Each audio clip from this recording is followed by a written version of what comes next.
اللہ کی عبادت کرو. میں بار بار بیان میں کہتا ہوں پیغمبر کا مقصد کیا ہے؟ مخلوق کو اللہ سے ملانا. سائنس کا ٹاپک کیا ہے؟ یونیورسٹیوں کے پروفیسروں کا ٹاپک کیا ہے؟ مادے پہ ریسرچ کرنا.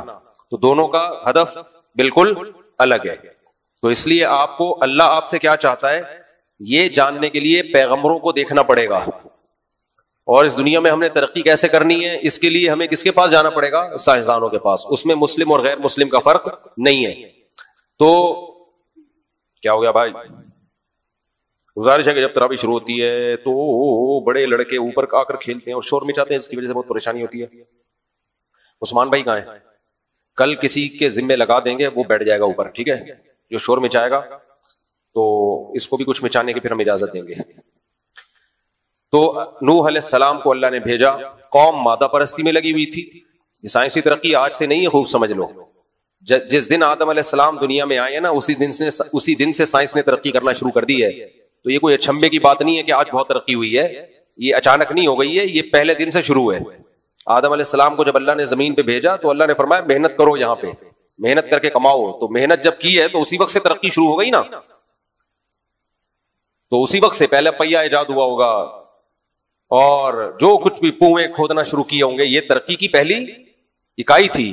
تو ترقی سے نا آج کل کھوپڑی آج کل لوگوں کی خراب ہو گئی ہے.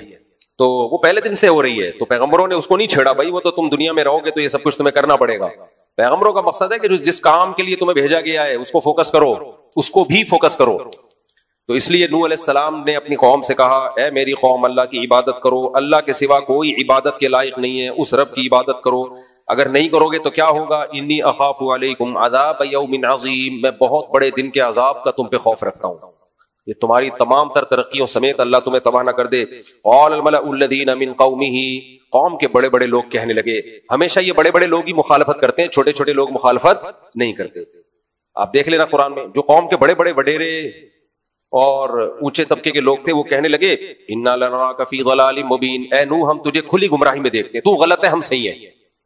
قال یا قوم لیس بی ضلالہ, اے میری قوم گمراہی میرے ساتھ نہیں ہے, ولکنی رسول من رب العالمین, میں اللہ کا بھیجا ہوا پیغمبر ہوں, اس لیے عام روٹین سے ہٹ کے باتیں کر رہا ہوں. انسان جو باتیں کرتا ہے وہ صرف خواہشات کی بات کرتا ہے, خدا جو بات کرے گا وہ اس میں خواہشات کا دخل نہیں ہوگا. اس لیے تمہیں لگ رہا ہے کہ میں عجیب عجیب باتیں کر رہا ہوں کیونکہ میں خدا کا پیغمبر ہوں. تو اس کو دیوانگی یا گمراہی سے تعبیر مت کرو.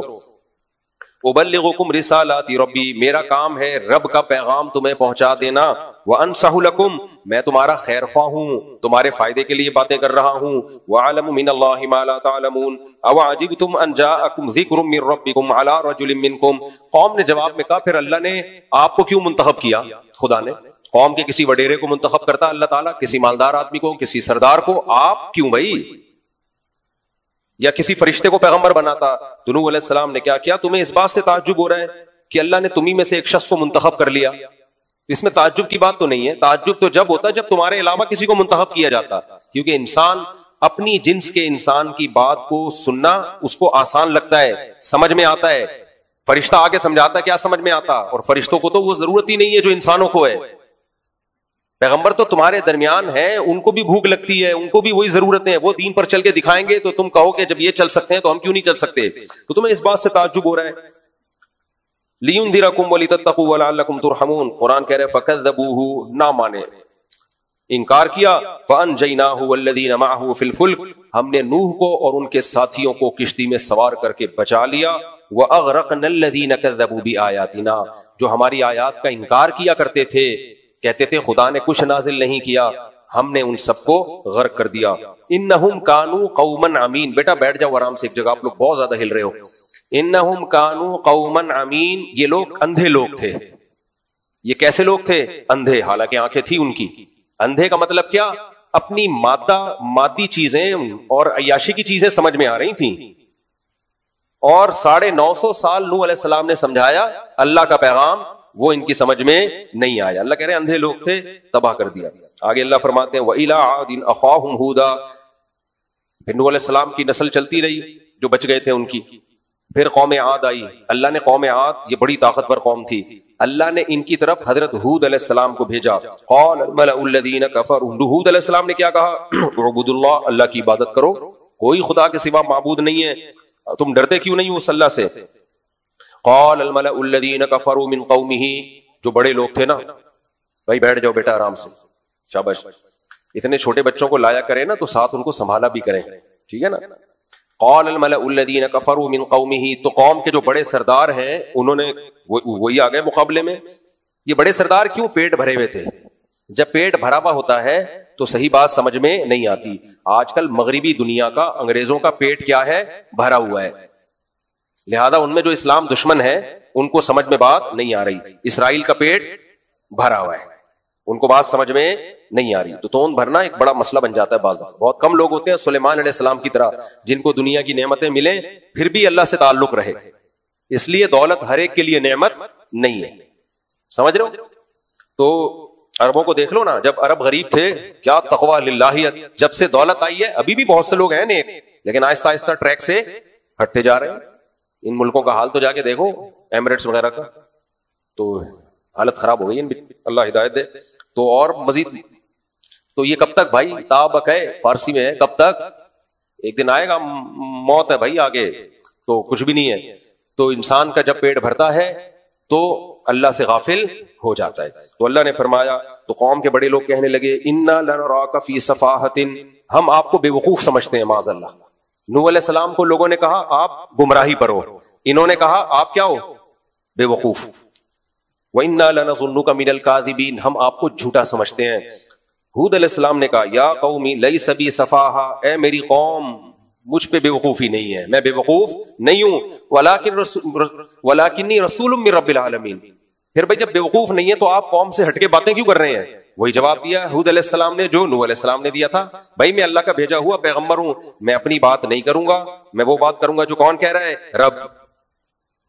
آج سیکولر لبرل لوگ کہتے ہیں گرل فرینڈ رکھو، شراب پی لی تو کیا ہے، ابا اما کولڈ ہاؤس میں جمع کرا لیا تو کیا ہے، کلچر کے حساب سے چلو. یہ کیا عورت کو ماتحت بنا دیا، شوہر کے آزاد، وہ بھی باہر نکلے وہ بھی باہر نکلے، پرسنل لائف نجی لائف جو مرضی کریں، ہومو سیکسولیٹی کو بھی لیگل کر دیا.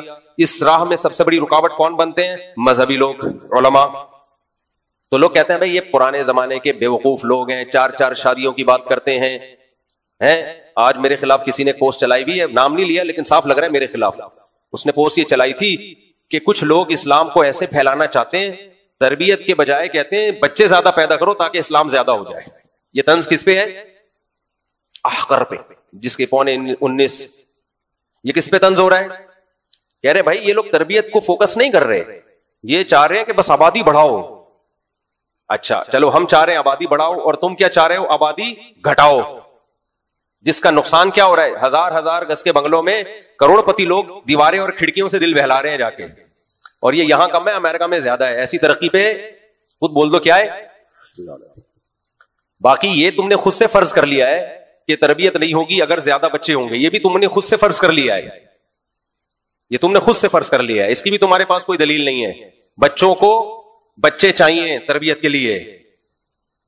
ابھی ہمارے ایک ریلیٹو کا واقعہ میرے سامنے آیا، مالدار لوگ ہیں، ایک بچہ پیدا کیا نا، کیونکہ جتنی مالدار ہوگا اتنی ہوس ہوگی، جتنا مالدار ہوگا اتنی ہوس. یہ مسئلہ تربیت کا نہیں ہے، ہوس کا ہے.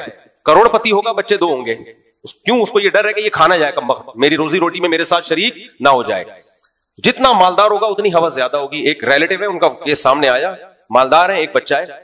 اب وہ بچہ ڈپریشن میں گیا ہوا ہے کیونکہ اس کے ساتھ کھیلنے کے لیے بہن بھائی نہیں ہے، ہر وقت گھر میں چیختا ہے چلاتا ہے، گلی محلے میں نہیں کھیلنے دیتے کہ بگڑ نہ جائے، کیونکہ تربیت کرنی ہے نا ایک کو سنبھال کے. وہ تربیت یہ ہوئی ہے کہ مینٹلی ڈسٹرب ہو گیا بیچارہ. بہن بھائی ایک دوسرے کو بگاڑنے سے بچاتے ہیں، ماں باپ کی ہر وقت نگرانی نہیں ہوتی. یہ رشتہ ایسا ہے بہن بھائیوں کا. اور 2 بچوں میں وقفہ زیادہ ہوگا نا، بڑے والے کو قریب العمر نہیں ملے گا کھیلنے کودنے کے لیے، اپنی دل کی باتیں شیئر کرنے کے لیے، وہ مینٹلی ڈسٹرب ہوگا. تبھی تو ڈپریشن اور اسٹریس کی بیماریاں بچوں میں پیدا ہو گئی ہیں. ان کو کھیلنے کے لیے قریب العمر کوئی بچہ ہی نہیں ہوتا. ماں باپ نے کنجوسی سے کام لیا ہوتا ہے، ہم سے پلتے نہیں ہیں. چھوڑو دل بڑا رکھو بھائی، یہ خود ایک دوسرے کو پالیں گے، خود پالتے ہیں، اور آپ کے مرنے کے بعد بھی پالتے ہیں ایک دوسرے کو. آپ کے مرنے کے بعد بھی پالتے ہیں ایک دوسرے کو، خیال کرتے ہیں ایک دوسرے کا. تو ان کو پریوار دو، خاندان دو. تو یہ باتیں اب لوگ کہتے ہیں یہ مولوی کیا ہو گیا ہے؟ پاگل. تو ہود علیہ السلام بھی توحید کی بات کرتے تھے اور قوم سے الگ چلتے تھے، تو لوگوں نے ان کو کیا کہا؟ صفاحہ. تو انہوں نے فرمایا یہ صفاحت نہیں ہے، وَلَٰكِن رَّسُولٌ مِّن رَّبِّ الْعَالَمِينَ، میں وہ بات کرتا ہوں جو اللہ کی بات ہے، اللہ نے مجھے پیغمبر بنا کے بھیجا ہے. اور اللہ ماحول سے متاثر نہیں ہوتا، جھوٹے نعروں سے متاثر نہیں ہوتا. تو اس طرح میرے بھائی جو حق پرست مولوی ہوگا وہ بھی میڈیا سے متاثر نہیں ہوگا, سیکولر لبرل لوگوں کے فضول نعروں سے متاثر نہیں ہوگا, اور خاص طور پہ جب وہ تباہی دیکھ کے اپنی آنکھوں سے آیا ہو جو نسل روکنے کے نتیجے میں ان سوسائٹی میں ہو گئی ہے, پھر کیسے متاثر ہوگا. اور یہ بس ایک جملہ کہہ کے آگے چلتا ہوں میں, اور یہ میں شادی رٹ لگائی ہوئی ہے میں نے, جب بھی سوسائٹی میں کوئی تبدیلی لانی ہوتی ہے, کسی چیز کو زندہ کرنا پڑتا ہے تو مجنون اور دیوانہ بن کے کرنا پڑتا ہے, رپورٹیں پیش نہیں کرنی پڑتی. اگر میں نے آپ کا نظریہ ٹھیک کرنا ہوتا نا 4 شادیوں والا, تو ایک بیان کر کے میں چپ ہو جاتا. بس ہم نے نظریہ تھوڑی ٹھیک کرنا ہے, ہم نے سوسائٹی میں اس سنت کو زندہ کرنا ہے. تو زندہ کسی کام کو کرنے کے لیے مجنون اور دیوانہ بننا پڑتا ہے, اس ٹاپک کو بار بار لانا پڑتا ہے, اور الحمدللہ بہت حد تک یہ عمل زندہ ہو گیا اللہ کا اللہ کے. امریکہ کینیڈا میں زندہ ہو گیا. لوگ مجھے فون کر کے بتا رہے ہوتے ہیں ہمارے 6 بچے, ہمارے 8 بچے, کہہ رہے ہیں ہمارے تو خاندان میں 1-2 بچوں سے زیادہ رواج ہی نہیں تھا. اور یہ عام لوگوں کی بات نہیں ہے, یہ بڑے بڑے سائنٹسٹ, بڑے بڑے ڈاکٹر, وہ کہہ رہے ہیں مفتی صاحب 15 سال پہلے آپ کا بیان سننا شروع کیا تھا, 4 بیویاں اور 18 بچے ہیں. یہ لبرل سیکولر لوگوں کی بات کر رہا ہوں, ان پہ اثر ہوا ہے. کہہ رہے ہمارا تو خاندان آباد ہو گیا, ورنہ ہم بھی ایک آدھ لے کے گھوم رہے ہوتے. ان کی محبتیں ملتی ہیں, وہ آپس میں بہن بھائیوں کی محبت, آپس میں بہن بھائیوں کا لڑنا بھی ان کی تربیت کرتا ہے, ورنہ چھوئی موئی بن جاتے ہیں. یہ جو بچے لڑتے ہیں نا, جو چماٹ چمپا پلیٹ کر رہے ہوتے ہیں, یہ ان کے امیون سسٹم کو کیا کرتا ہے, بوسٹ کرتا ہے, ان میں برداشت پیدا کرتا ہے. ورنہ پپو کی طرح برگر فیملی کے بچے دیکھو نا کیسے نکل رہے ہیں. تو چھوڑ دو, اٹھا کر پھینک دو باہر گلی میں, نئی تہذیب کے انڈے ہیں گندے. تو اس لیے ہم تو بھائی دیوانوں کی طرح ایک بات چلا رہے ہیں, ہم چلاتے رہیں گے, جلنے والے جلیں, لیکن آپ جو عمل کر لے گا فائدے میں رہ جائے گا, یہ بتا دوں میں. اس کا بڑھاپا بھی اچھا, اس کی جوانی بھی اچھی. دنیا میں اللہ کی قسم اولاد سے زیادہ اٹریکٹیو شاید کوئی چیز ہے ہی نہیں, کوئی چیز ہی نہیں ہے. بچوں تو ایسا خدا کی قسم ایسا حسن ہے نا کائنات کا, اپنے بچے ہوں بشرطے کے, پڑوسیوں کے اچھے نہیں لگتے, وہ بوجھ لگتے ہیں. اپنے بچے تو ایک انٹرٹینمنٹ ہے بھائی, گھر کے اندر کچھ پالنے کی ضرورت نہیں ہے آپ کو. تو اور یہ اکٹھے نہیں ہو جاتے, جیسے 19:15 کی رپورٹ لوگ کہتے ہیں اس مولوی کو دیکھو, تو بار بار کہتا ہوں یہ ایک دم سے نہیں ہو جاتے برساتی مینڈکوں کی طرح. جب آپ کے 5واں بچہ ہوگا تو پہلا بڑا ہو چکا ہوگا, وہ بھی سنبھال رہا ہوگا باقیوں کو. تو یہ خاندان ہے, انسان خاندانوں میں پیدا ہوا ہے, انسان انڈیویجول لائف اس کی نہیں ہے. یہ انگریزوں والا طریقہ ہمیں دے رہے ہیں, ہر آدمی انڈیویجول وہاں لائف گزارتا ہے, بس اسٹیٹ کے نوکر بنے ہوئے ہیں, گدھوں کی طرح اسٹیٹ کی خدمت میں لگے رہتے ہیں. بس اپنی انڈیویجول کوئی لائف ہی نہیں ہے ان کی. یعنی انڈیویجول لائف تو ہے, لیکن وہ لائف کیا ہے, ریلیشن نہیں ہے اس میں. ریلیشن کی ایسی کی تیسی, ہر آدمی اخپل. اور پشاور کوئٹہ جاؤ, خاندان دیکھ کے خوشی ہوتی ہے. یہ چاچا, یہ ماما, چاچوں کی لائن, ماموں کی لائن, بھتیجوں کی لائن, بھانجوں کی لائن, خاندان ہے بھائی. طلاق دینا بھی عذاب ہوتا ہے پٹھانوں میں, کیونکہ طلاق دی تو وہ بہو بھی پورے خاندان میں آئی ہے, وہ 10 بھائیوں کی بھابھی بھی ہے, سمجھ رہے ہو, وہ آپ کے ابا کی بہو بھی ہے. تو 20 خاندان میں چھوڑنا آسان نہیں ہے, کیونکہ وہ جو بہو آئی ہے وہ صرف آپ کی بیوی نہیں ہے, آپ کے خاندان کا ایک اسٹرانگ خاندان کا ایک حصہ بن چکی ہے. آج کل طلاقیں ٹھک ٹھک ٹھک, کیوں؟ کوئی رشتہ ہی نہیں ہے, پریوار سمٹ کے کیا ہو گئے ہیں, ساشے بن گئے ہیں خاندانوں کے. خاندان ختم, اب خاندانوں کی ساشوں کی پیکنگ میں آ گئے ہیں. تو یہ کافروں پہ سوٹ کرتی ہیں یہ چیزیں, ان کے پاس تو آسمانی تعلیم نہیں ہے, عقل استعمال کر کے بیڑا غرق کر دیا اپنا, خاندانوں کی واٹ لگا دی. ہم تو بھائی خدائی تعلیمات کو مانتے ہیں, جس خدائی تعلیمات میں ہمیں حکم دیا گیا ہے کہ عورت جس سے تم نے نکاح کرنا ہے اس میں کیا دیکھنا ہے, ڈاکٹر ہو ٹھیک ہے ہونی چاہیے, انجینئر ہو چلو ٹھیک ہے, یونیورسٹی میں پروفیسر ہو چلو چلے گی, لیکن نبی نے فرمایا سب سے پہلی کوالٹی اس کی کیا ہے, بیوی ہے نا, تو بیوی ہوتی خاندان آباد کرنے کے لیے. اس لیے آپ نے فرمایا تزوج الودود الولود, ایسی عورت سے نکاح کرو جو محبت کرے اور کثرت سے تمہیں اولاد دے. کیونکہ نکاح کا بنیادی مقصد کیا ہے, نر اور مادہ کا جو ملاپ ہے. میڈیکل سائنس کیا کہتی ہے, مولویوں کو چھوڑو, میڈیکل سائنس کہتی ہے یہ کس کام کے لیے, نسل بڑھانے کے لیے. ہر مخلوق میں اس ریلیشن کا بنیادی مقصد گروتھ کو بڑھانا ہے. تو فطرت جو چاہ رہی ہے آپ اس سے بغاوت کر رہے ہو. تو اس لیے نبی صلی اللہ علیہ وسلم فرمایا ایسی عورت سے نکاح کرو جو تمہیں اولاد بولو کثرت سے دے, باقی سب چیزیں بعد میں دیکھنا. سب سے پہلے بچے دے گی کہ نہیں دے گی, اولاد دے گی, خاندان آباد کرے گی کہ نہیں کرے گی, نہیں کرے گی تو بھائی وہ نکاح کا مقصد نہیں ہے, وہ گرل فرینڈ ٹائپ کی کوئی چیز ہے. وہ حضرت عمر کا قول ہے سوداء ولود احب الی اللہ من الحسناء التي لا تلد, وہ سیاہ عورت جو تمہیں اولاد دے اس حسین سے بہتر ہے جو تمہیں اولاد نہ دے. اللہ کو اس سے نکاح زیادہ محبوب ہے. نہیں یہ فتویٰ ٹھیک نہیں ہے, یہ جو قرآن میں آتا ہے قاتل المشرکین کافۃ کما یقاتلونکم کافہ, ان تمام مشرکین سے لڑو جیسے کہ یہ تم سب سے لڑتے ہیں. تو یہ میدان جنگ کے مشرکین کے بارے میں سورہ توبہ کی آیتیں ہیں. ان میں اللہ تعالیٰ نے جو مشرکین مکہ سے ایگریمنٹ ختم ہو رہا تھا 4 مہینے کا, تو اللہ نے کہا کہ ان سے تمہارا لڑائی کا ایگریمنٹ ختم ہو رہا ہے, تو اب تم نے بھی ان سب سے لڑنا ہے جیسے یہ سب تم سے لڑتے ہیں. لیکن جن سے ایگریمنٹ ہے تو ان سے لڑائی کہاں کی اجازت ہے؟ اس کے بارے میں تو 28ویں پارے میں لا ينهاكم الله عن الذين لم يقاتلوكم في الدين ولم يخرجوكم من دياركم.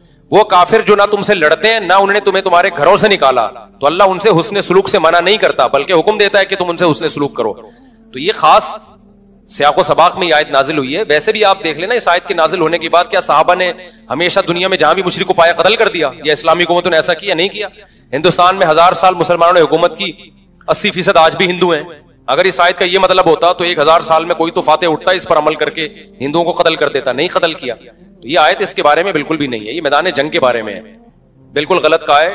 بخاری مسلم کی صحیح حدیثیں ہیں, اسمعوا واطیعوا ولو سلط علیکم رجل حبشی کأن رأسہ ذبیبہ.